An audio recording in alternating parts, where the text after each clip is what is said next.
नमस्कार, अपन न्यूजमा स्वागत छ। सुरु गरौँ हेडलाइन्सबाट। भक्तपुरमा छुट्टाछुट्टै घटनामा 2 जनाको मृत्यु, मोरङमा करेन्ट लागेर एक बालकको ज्यान गयो। प्रतिनिधि सभाको बैठक सूचना टाँसेर साउन 20 गतेसम्मका लागि स्थगित। राष्ट्रिय पुँजी निर्माणमा केन्द्रित हुने निजी क्षेत्रलाई अर्थनैतिक खतराको आह्वान। नेकपा सप्तरीका नेता तथा कार्यकर्ताद्वारा विभिन्न माग राखी प्रमुख जिल्ला अधिकारी मार्फत प्रधानमन्त्री समक्ष ध्यानकर्षण पत्र। र बनिखरको अचलको ब्याजका कारण उद्योग धन्दा सञ्चालन गर्न सकिने अवस्था नरहेको उपाध्यक्ष गोल्छाको भनाइ। अब समाचार विस्तारमा। कपिलवस्तुको सुदोधन गाउँपालिकाका समाजवादी पार्टीका नेतामाथि बिहिबार दिउँसो गोली प्रहार भएको छ। कपिलवस्तुको लवनीबाट पकडी जाँदै गरेको समाजवादी पार्टीका सुदोधन गाउँपालिका अध्यक्ष रामनयन यादवमाथि अज्ञात समूहले सुदोधन 6 टिटेरियामा गोली प्रहार गरेका हुन्। मोटरसाइकल रहेका यादवलाई पछाडिबाट मोटरसाइकलमै आएका 2 जनाको समूहले गोली प्रहार गरी भागेको प्रहरीले जानकारी दिए। यादवको हातको पाखुरामा गोली लागेको छ। उनको अवस्था भने सामान्य रहेको प्रहरीले जानकारी दिए। यादवको तौलिहवास्थित जिल्ला अस्पतालमा उपचार भइरहेको छ। गोली प्रहार गर्नेको खोजी भइरहेको प्रहरीले जनाएको छ। भक्तपुरमा बुधबार राति भएको छुट्टाछुट्टै घटनामा 2 जनाको मृत्यु भएको छ भने 2 जना घाइते भएका छन्। चाङ्गुनारायण नगरपालिका 8 चरेलीमा कमली विनायकबाट नगरकोटतर्फ जाँदै गरेको बाद 4026 नम्बरको गाडी आफै अनियन्त्रित भए दुर्घटना हुँदा चाङ्गुनारायण 8 कमलसी बस्ने 32 वर्षीय कान्छा राईको मृत्यु भएको छ। दुर्घटनामा गाडी चालक दोलखा मेलुङ गाउँपालिका 1 घर भई हाल जिल्ला चाङ्गुनारायण 7 बागेश्वरी बस्ने 20 वर्षीय प्रदीप राउत घाइते भएका छन्। गाडी सडकबाट करिब 5 मिटर तल खसेको थियो। त्यसैगरी मध्यपुर थेमी 3 घटाघरमा भक्तपुरबाट काठमाडौँतर्फ जाँदै गरेको ना 6 त 868 नम्बरको ट्र्याक्टरमा सोही दिशातर्फ जाँदै गरेको प्रदेश 320003 प 5529 नम्बरको मोटरसाइकल पछाडिबाट ठक्कर खाँदा मोटरसाइकलमा पछाडि सवार रामेछाप सुनपाती गाउँपालिका 6 घर भएका 29 वर्षीय रोमन तामाङको मृत्यु भएको छ। उनको उपचारको क्रममा मृत्यु भएको प्रहरीले जानकारी दिए। दुर्घटनामा सोही ठाउँका 28 वर्षीय धनबहादुर थिङ घाइते भएका छन्। मोरङमा करेन्ट लागेर एक बालकको बिहिबार मृत्यु भएको छ। मोरङको लेजाङ गाउँपालिका 3 स्थित त्रिशुली चोकमा चार्ज गरिरहेको मोबाइल चलाउँदा 15 वर्षीय सौजन राईको मृत्यु भएको हो। चार्जमा राखेको मोबाइलमा गेम खेल्ने क्रममा अचानक करेन्ट लागेर उनको ज्यान गएको प्रहरीले जानकारी दिए। प्रतिनिधि सभाको बैठक सूचना टाँसेर साउन 20 गतेसम्मका लागि स्थगित गरिएको छ। संसदको अवरोध खुलाउने सम्बन्धमा सभामुख कृष्णबहादुर महराले आह्वान गर्नुभएको सर्वदलीय बैठकमा दलहरूबीच सहमति जुट्न नसकेपछि बिहिबारका लागि बोलाइएको बैठक सूचना टाँसेर स्थगित गरिएको हो। संघीय संसद भवनमा बसेको सर्वदलीय बैठकमा सदन सुचारू गर्न पछि भन्नेमा सबै दलहरू सकारात्मक देखिए पनि आफ्नै आफ्नै अडानमा कायम रहेपछि सहमति जुट्न नसकेको हो। सर्वदलीय छलफल निष्कर्षमा पुग्न नसकेपछि सचिवालयले सूचना टाँसेर अवरुद्ध सदन सुचारू गर्न दलहरूबीच छलफल जारी रहेकाले बस्नै नसक्ने हुँदा बैठक स्थगित गरिएको जनाएको छ। बैठकमा सत्तापक्षबाट नेकपा संसदीय दलका उपनेता सुभाष निङमाङ, उपप्रधानमन्त्री उपेन्द्र यादव, समाजवादी पार्टीका अध्यक्ष डाक्टर बाबुराम भट्टराई, मुख्य सचेतक देव गुरुङ तथा प्रमुख प्रतिपक्ष दल नेपाली काङ्ग्रेसका संसदीय दलका उपनेता विजय कुमार गसदार, मुख्य सचेतक बालकृष्ण खाँड, नेता मिलेन्द्र रिजाल, राजपाका तर्फबाट राजकिशोर यादव, महन्त ठाकुर, लक्ष्मणलाल कर्ण लगायतको उपस्थिति थियो। नेत्र विक्रम चन्द विप्लव समूहका सर्लाही जिल्ला इन्चार्ज कुमार पौडेल र राजपाका कार्यकर्ता सरोज नारायण सिंहको प्रहरीको गोली लागि मृत्यु भएको घटना छानबिन गर्न संसदीय छानबिन समिति गठनको माग गर्दै नेपाली काङ्ग्रेस र राजपाले असार 24 गतेदेखि सदन अवरुद्ध गर्दै आएका छन्। त्यसैगरी सर्लाहीको श्रीनगरस्थित बाँके खोलामा अवैध बालुवा खन्ने क्रममा बनेको खाल्डोमा डुबेर बालक अमित कुमार याईको मृत्यु भएपछि भएको प्रदर्शनका क्रममा प्रहरी चलाएको गोली लागि सिंहको मृत्यु भएको थियो। बाढी पहिरो सम्बन्धी जरुरी सार्वजनिक महत्त्वको प्रस्तावमा छलफल गर्नका लागि साउन 8 गतेको बैठक भने सुचारू गरिएको थियो। अब समाचारमा व्यावसायिक विश्रामपछि राष्ट्रिय पुँजी निर्माणमा केन्द्रित हुने निजी क्षेत्रलाई अर्थमन्त्री खतिवडाको आह्वान। नेकपा सप्तरीका नेता तथा कार्यकर्ताद्वारा विभिन्न माग राखी प्रमुख जिल्ला अधिकारी मार्फत प्रधानमन्त्री समक्ष ल्याउनुपर्छ पत्र। र बैङ्कहरूको चल्दो ब्याजका कारण औद्योगिक धन्दा सञ्चालन गर्न नसकिने अवस्था नरहेको उपाध्यक्ष गोत्सेको भनाइ। विश्रामपछि समाचारमा स्वागत छ। अब बाँकी प्रसङ्ग। अर्थमन्त्री डाक्टर युवराज खतिवडाले राष्ट्रिय पुँजी निर्माणमा केन्द्रित हुने निजी क्षेत्रलाई आह्वान गर्नुभएको छ। अर्थमन्त्री खतिवडाले राष्ट्रिय पुँजी निर्माणका लागि उद्योग विस्तार गर्ने गरी सरकारले भन्सार सम्बन्धी नीति ल्याएको दाबी गर्दै त्यसैले उपलब्ध गराएको सुविधाको सदुपयोग गरेर अघि बढ्न पनि निजी क्षेत्रको ध्यानाकर्षण गराउनुभयो। बिहिबारबाट काठमाडौँमा सुरु भएको भन्सार व्यवस्थापन सम्बन्धी गोष्ठीको उद्घाटन गर्दै उहाँले उद्योग विस्तारका लागि आयात हुने वस्तुहरूको करमा छुट दिन सरकार प्रतिबद्ध रहेको पनि स्पष्ट पार्नुभयो। अर्थमन्त्री खतिवडाले राष्ट्रिय उद्योगको संरक्षणका लागि सरकारले कर छुट सम्बन्धी थुप्रै नीति लिएको उल्लेख गर्दै त्यसको उपयोग गरेर अघि बढ्न पनि निजी क्षेत्रका उद्योगी व्यवसायीहरूलाई आग्रह गर्नुभयो। उहाँले मुलुकमा औद्योगिक क्षेत्रको विस्तारका लागि सरकारले भन्सार प्रणालीमा पनि सुधारको प्रयासलाई उच्च प्राथमिकता दिएको पनि स्पष्ट पार्नुभयो। भन्सारलाई राजस्वको आधार सहकर्मी साथीहरू र सञ्चारकर्मी मित्रहरू, उच्च भन्सार भएका क्षेत्रहरूमा जहाँ हाम्रो क्षमता विकास गर्न सकिन्छ तपाईहरु उद्योगमा आउनुहोस्।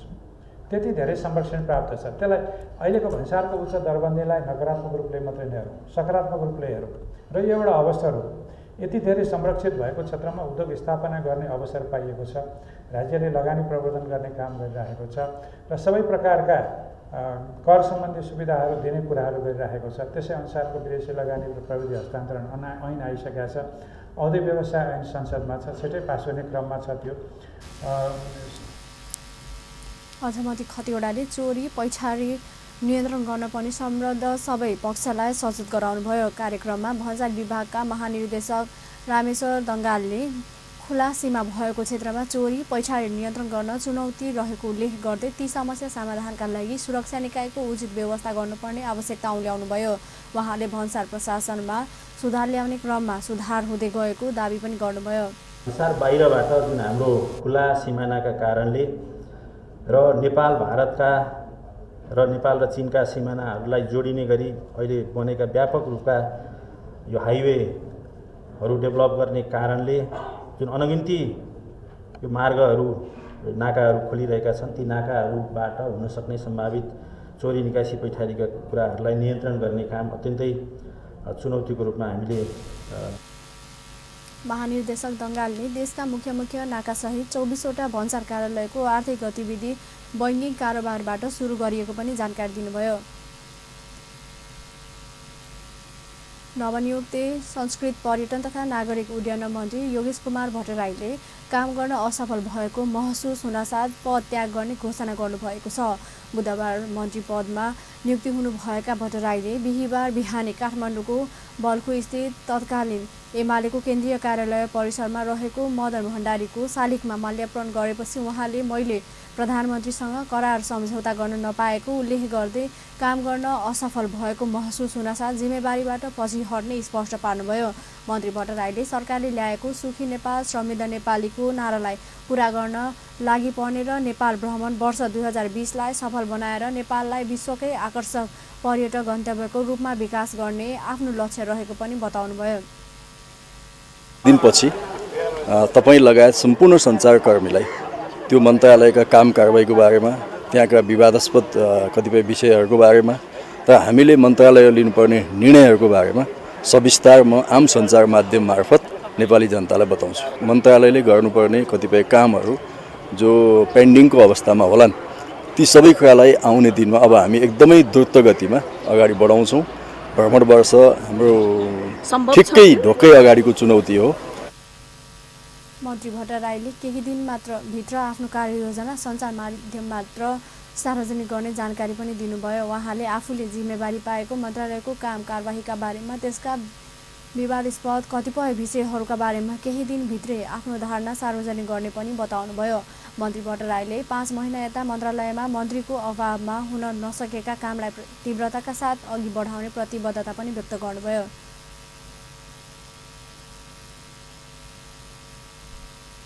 सबै मन्त्रीहरूसँग जुन करार सम्झौता गर्नुभयो हिजो, म भर्खर हिजो आएँ, त्यसैले मैले हिजो गर्न पाएको छैन।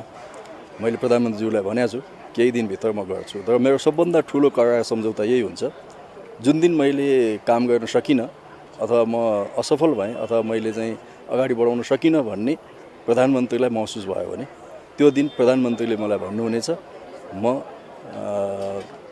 पछाडि हट्छु। सुखी नेपाली समृद्ध नेपाल भन्ने जुन हाम्रो सरकारको नारा छ, त्यसलाई पर्यटन मन्त्रालयको तर्फबाट, संस्कृति पर्यटन नागरिक उड्डयन मन्त्रालयको तर्फबाट त्यो अभियानलाई साथ दिनु, त्यसलाई पुरा गर्नु र पर्यटन प्रवर्धनको माध्यमबाट नेपालको। त्यस अवसरमा मन्त्री भट्टराईले मदन भण्डारीलाई आफ्नो राजनीतिक आदर्श नेताको रूपमा स्मरण गर्ने गरेको पनि बताउनुभयो। यसअघि भट्टराईले जनयुद्धहरूका शहीदहरूको शालिगमा पनि माल्यार्पण गर्नुभएको थियो। कोटेश्वरको पेरी संसार डाँडास्थित तत्कालीन माओवादी केन्द्रको कार्यालय परिसरमा रहेको जनयुद्धका शहीदहरूले शालिगमा माल्यार्पण गर्नुभएको हो। बुधबार पनि उहाँले मन्त्री पदको शपथ लिने बित्तिकै लैनचौरस्थित शहीद पार्कमा पुगेर शहीदहरूप्रति श्रद्धाञ्जली व्यक्त गर्नुभएको थियो। संसदीय समितिले सन्तानले ज्येष्ठ नागरिक बाबुआमालाई दिने सेवा सुविधाको बारेमा विज्ञहरूको सुझाव लिने भएको छ। सङ्घीय संसद प्रतिनिधि सभा महिला तथा सामाजिक समितिले ज्येष्ठ नागरिक सम्बन्धी ऐन 2063लाई संशोधन गर्न बनेको विधेयकको बुन्दा 8 को कमा राखिएको पारिश्रमिक वा रकम जम्मा गर्नुपर्ने भन्ने बाध्यकारी व्यवस्थाका सम्बन्धमा सदस्यहरूबीच मत एकता नभएपछि विज्ञको सुझाव लिने भएको हो। बिहिबार बसेको समितिको बैठकमा सदस्यहरूले निश्चित प्रतिशत तोकेर बाध्यकारी व्यवस्था गर्दा सम्पत्ति रुकाउने खतरा पनि बढ्न सक्ने भएकाले यस सम्बन्धमा उपयुक्त व्यवस्था गर्नका लागि विज्ञको सुझाव लिनुपर्ने धारणा राखेपछि समितिले विज्ञसँग परामर्श गर्ने निर्णयमा पुगेको हो। समिति सदस्य कृष्णबहादुर राईले आय स्रोत र अन्य सम्पत्ति अनुसार वर्गीकरण गरेर रकम तोक्नुपर्ने धारणा राख्नुभयो। अर्का सदस्य हिरा गुरुङले आय स्रोत नहुनेले 10% रकम जम्मा गर्न नसक्ने भएकाले त्यस्ता हकमा सम्पूर्ण दायित्व राज्यले लिने गरी व्यवस्था गर्नुपर्ने बताउनुभयो। गरिबीको रेखा मुनिका जनतालाई के गर्न सक्छौँ त्योभन्दा माथि अनि आम्दानीका वर्गीकरण गरेर हामीले अगाडि बढ्न सक्छौँ। नभए भने नेपालीहरूमा मैले के देखाएको छु भने हाकिमको छोराको बिहा गर्दा चाहिँ 21 इन्चीको टेलिभिजन दियो भने सँगैको पिउनको घर छ भने उसले 1 इन्च भए पनि बढाएर दिने त्यस्तो छ हाम्रो समाज होइन। त्यसकारण देखाउन पर्यो भने मजाले देखाउन सक्छ यहाँ होइन। यहाँ चाहिँ छोराछोरीलाई यहीँ स्कुलमा पढाउन चाहिँ त्यो फ्री सिपमा पढाइदियो भन्छ, विदेशमा पढाउनु पर्छ। महिला बालबालिका तथा ज्येष्ठ नागरिक मन्त्रालयका सचिव चन्द्रकुमार गिमिनले वैदेशिक रोजगारीमा जानेहरूका सवालमा विधेयकमा व्यवस्था गर्नुपर्ने तर्क राख्नुभयो। मूल ऐनमा थप्ने गरी संशोधन प्रस्ताव गरेको विधेयकको दफा 8 क पारिश्रमिक वा रकम जम्मा गर्नुपर्ने प्रावधान अन्तर्गत सार्वजनिक पद धारण गरेको वा स्वरोजगार पेसा व्यवसाय गरेको व्यक्तिले आफ्नो मासिक आम्दानीको 10% बाबुआमाको नाममा रहेको बैंक खातामा प्रत्येक महिना जम्मा गर्नुपर्नेछ। साथै जम्मा गरिएको रकमको दोब्बर रकम राज्यले सामाजिक सुरक्षा बापत थप गर्नुपर्ने प्रावधान गरिराखिएको छ। आपसी माया, प्रेम, स्नेह तथा कर्तव्य जिम्मेवारी बोधको अनुशासनबाट परिवार चल्ने गरेकाले पैसा जम्मा गर्ने पर्ने बाध्यकारी व्यवस्थाले बाबुआमाबाट सन्तानलाई झनै टाढा पुर्याउने तर्क पनि समिति सदस्यहरूले गर्दै आएका छन्।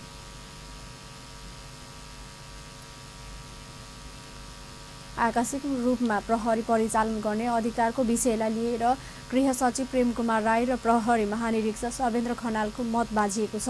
प्रहरी महानिरीक्षक खनालले आकस्मिक रूपमा प्रदेशमा पनि प्रहरी परिचालन गर्नुपर्ने, त्यसको अधिकार प्रहरी महानिरीक्षक वा प्रहरी प्रधान कार्यालयलाई दिनुपर्ने कानुनी व्यवस्था गर्न माग गरेपछि गृह सचिव राईले त्यसमा असहमति जनाउनु भएको हो।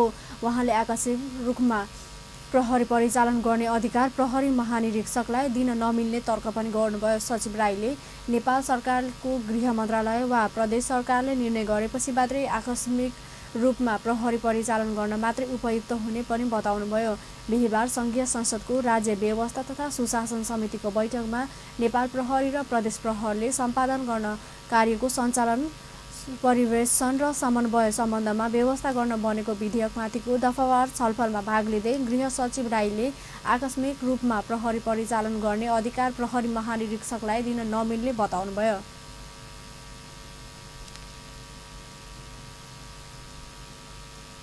यता प्रहरी महानिरीक्षक खनालले भने प्रहरी महानिरीक्षकले आकस्मिक रूपमा प्रहरी परिचालन गर्ने अधिकार नभई प्रदेशहरूमा आइपर्ने आपतकालको सावधान तत्काल नहुने अवस्था आउन तर्क पनि गर्नुभयो।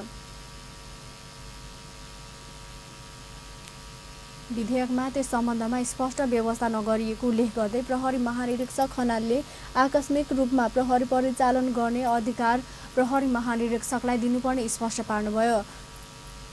उहाँले प्रहरीले शान्ति सुरक्षाको जिम्मेवारी लिने दायित्व पूरा गर्न पनि आकस्मिक रूपमा प्रहरी परिचालन गर्ने अधिकार प्रहरी महानिरीक्षकलाई नै दिनुपर्ने पनि बताउनुभयो। नेकपा सप्तरीका नेता तथा कार्यकर्ताले प्रमुख जिल्ला अधिकारी मार्फत प्रधानमन्त्री समक्ष ध्यानाकर्षण पत्र बुझाएका छन्। पार्टीका जिल्ला अध्यक्ष अशोक कुमार मण्डल, सचिव तथा प्रदेश सभा सदस्य गोविन्द न्यौपाने र नेकपा प्रदेश 2 का सदस्य सुखराम यादव लगायतको नेतृत्वमा पार्टी कार्यकर्ताहरूले बिहिबार प्रमुख जिल्ला अधिकारी सुरेन्द्र पौडेल मार्फत प्रधानमन्त्रीलाई ध्यानाकर्षण पत्र बुझाएका हुन्। ज्ञापन पत्र मार्फत वर्षेनी जिल्लावासी डुबानको समस्या झेल्दै आए पनि प्रकोप नियन्त्रणका लागि पूर्व तयारी र बाढी विनाशपछि गरिने राहत वितरण कार्य प्रभावकारी हुन नसकेकोमा चिन्ता व्यक्त गर्दै तत्काल त्यसलाई व्यवस्थित गर्न पनि अनुगमन गर्न माग गरिएको छ। लगायतका प्राकृतिक प्रकोप नियन्त्रणका लागि पूर्व तयारी र बाढी पश्चात राहत वितरण कार्य प्रभावकारी हुन नसकिरहेकोमा चिन्ता प्रकट गर्दै बाढी लगायतका प्राकृतिक प्रकोप नियन्त्रणमा सहायता अपनाउन पीडितहरूलाई वितरणमा भइरहेको पक्षपात एवं विभेद तत्काल रोक्न अनुगमन गर्न माग गर्छ। यस्तै बाढीले भत्काएका विभिन्न स्थानका बाँध र संरचनाको पुनर्निर्माण, क्षतिग्रस्त सडक, नहर, बिजुली, खानेपानी लगायतका आवश्यक सेवाको अविलम्ब मर्मत गरी अवरुद्ध सेवाहरूको सञ्चालन गर्न ध्यानाकर्षण गराएको छ। चुरे क्षेत्रको अनियन्त्रित दोहन रोक्न नसक्दा वर्षौँदेखि त्यस क्षेत्र हुँदै बग्ने नदी र खोलाको बाढीले ठूलो जनधनको क्षति गर्ने गरेको उल्लेख गर्दै ध्यानाकर्षण पत्र मार्फत चुरे क्षेत्र संरक्षणका लागि ठोस कदम चाल्नुपर्ने माग समेत गरिएको छ। नेपाल उद्योग वाणिज्य महासङ्घका वरिष्ठ उपाध्यक्ष शेखर गोल्छाले बैङ्कहरूको चर्को ब्याजका कारण उद्योगधन्दा सञ्चालन गर्न सकिने अवस्था नरहेको बताउनु भएको छ। वरिष्ठ उपाध्यक्ष गोल्छाले बैङ्कहरूले चर्को ब्याज लिने व्यवस्थालाई कायमै राखेर नेपाल राष्ट्रिय बैङ्कले मौद्रिक नीति ल्याएको उल्लेख गर्दै त्यसको उद्योगधन्दा स्थापना तथा सञ्चालन गर्न सकिने अवस्था नरहेको प्रस्ट्याउनु भएको हो। बिहिबार काठमाडौँमा आयोजित अर्थ संवाद कार्यक्रममा उहाँले विगत 3 वर्ष यता आर्थिक वृद्धि दर 6% भन्दा माथि भए पनि त्यसले बजारमा तरलताको अभाव देखिँदा बैङ्कहरूबाट ऋण लिने अवस्था नरहेको गुनासो पनि गर्नुभयो। त्यस कर्जा लिइरहेले पनि उच्च ब्याज दरका कारण आफूहरू समस्यामा पर्ने अवस्था आएको वरिष्ठ उपाध्यक्ष गोल्छाको भनाइ छ। वरिष्ठ उपाध्यक्ष गोल्छाले चर्को ब्याज दर कायमै राखेर मुलुकमा कसरी उद्योगधन्दा चलाउन सकिन्छ भनी प्रश्न गर्नुभयो। कार्यक्रममा सङ्घीय संसद अर्थमन्त्री समितिका सभापति कृष्ण प्रसाद दाहालले पनि उद्योगीहरूको पक्षमा मौद्रिक नीति ल्याउन नसकेको भन्दै नेपाल राष्ट्रिय बैङ्कप्रति असन्तुष्टि जनाउनुभयो। उहाँले ब्याज दर उच्च राख्ने अनि 8% आर्थिक वृद्धि दर कायम गर्ने सरकारको लक्ष्य अनुसार नै मौद्रिक नीति ल्याइएको भन्ने नेपाल राष्ट्रिय बैङ्कको भनाइ तथ्यपरक नरहेको पनि आपत्ति जनाउनुभयो। सभापति दाहालले उत्पादन वृद्धि गरेर मुलुकको आर्थिक वृद्धि दरलाई बढाउनु पर्नेमा त्यसलाई हटाउने गरी नेपाल राष्ट्रिय बैङ्कले मौद्रिक नीति ल्याएको दाबी पनि गर्नुभयो। अन्त्यमा मुख्य समाचार पुनः एकपटक। भक्तपुरमा छुट्टाछुट्टै घटनामा 2 जनाको मृत्यु, मोरङमा करेन्ट लागेर एक बालकको ज्यान गयो। प्रतिनिधि सभाको बैठक सूचना टाँसेर साउन 20 गतेसम्मका लागि स्थगित। राष्ट्रिय पुल निर्माणमा केन्द्रित हुने निजी क्षेत्रलाई अर्थमन्त्री खतिवड़ाको आह्वान। नेकपा सप्तरीका नेता तथा कार्यकर्ताद्वारा विभिन्न माग राखी प्रमुख जिल्ला अधिकारी मार्फत प्रधानमन्त्री समक्ष ध्यानाकर्षण पत्र र बैङ्कहरूको चर्को ब्याजका कारण उद्योग धन्दा सञ्चालन गर्न सकिने अवस्था नरहेको उपाध्यक्ष गोल्छाको भनाइ। हस्त अपन न्युज अहिलेलाई यति नै। पल पल खबर तेज नजर हेर्दै रहनुहोला अपन टेलिभिजन। नमस्कार।